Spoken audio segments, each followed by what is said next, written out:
train qui passe, c'est un peu comme la vie qui passe, quoi. Je suis ce qu'on appelle un ferrovipate, donc un amateur de trains miniatures, mais également de trains réels. J'ai construit mon réseau depuis un peu plus de 20 ans, qui évolue chaque année. Tout est parti d'un cadeau de Noël en étant enfant, qui est devenu géant à présent, quoi.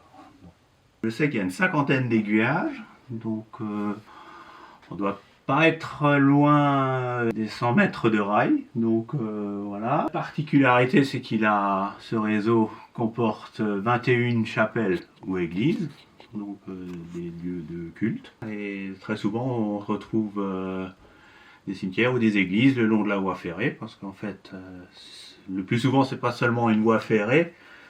À l'origine, c'est souvent aussi des voies romaines, donc des endroits où sont passés les gens, quoi, et donc et des témoins du passé aussi à présent, quoi. Voilà.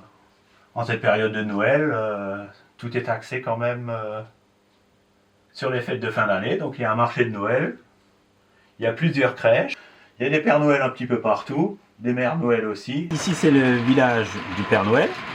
Le vrai Père Noël il est juste là et il a le pied dans le plâtre. Donc il envoie une multitude de faux Père Noël entre guillemets, en train bien sûr la majorité, par un petit bateau ou en petit triporteur. Donc là il n'y a pratiquement que des trains de Noël, donc je fais plus ou moins pareil à Pâques, donc il n'y a pratiquement que des trains avec du chocolat. Il y a un cadeau dans un train, oui. Voilà, vous avez Quasimodo. Ouais. Voilà, donc là il y a le magasin de fleurs de ma soeur à présent, au centre-ville à Molsheim. J'ai un voisin qui aime bien les livres, donc en fait c'est devenu une librairie, à son nom.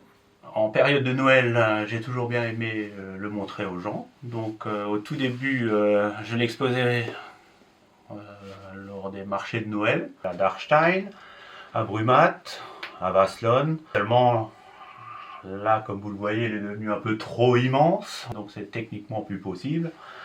Et donc ça fait quelques années que j'ai eu une idée de passer une petite annonce et de le faire visiter sur rendez-vous aux gens que ça intéresse, quoi. Souvent des familles avec leurs enfants ou des grands-enfants, même le plus souvent, quoi. Des adultes qui retrouvent un peu leur jeu d'enfance, quoi. Ça laisse libre cours à l'imagination et aux rêves. Donc le réseau se trouve à Molsheim, chez moi, dans mon sous-sol. Et c'est l'endroit où on me trouve le plus souvent, donc dès que j'ai un moment, je suis là. C'est pas seulement un train miniature, c'est un train, on va dire, intimiste en fait. Il y a des références musicales aussi. J'adore les mots bleus de Christophe, donc il y a un tunnel aux mots bleus. Comme un réseau, c'est jamais terminé et il n'est jamais assez grand, donc j'ai rajouté un niveau inférieur en plus, quoi. Là, il y a le premier TGV que j'ai reçu il y a un peu plus de 35 ans, quoi, et qui fonctionne toujours encore.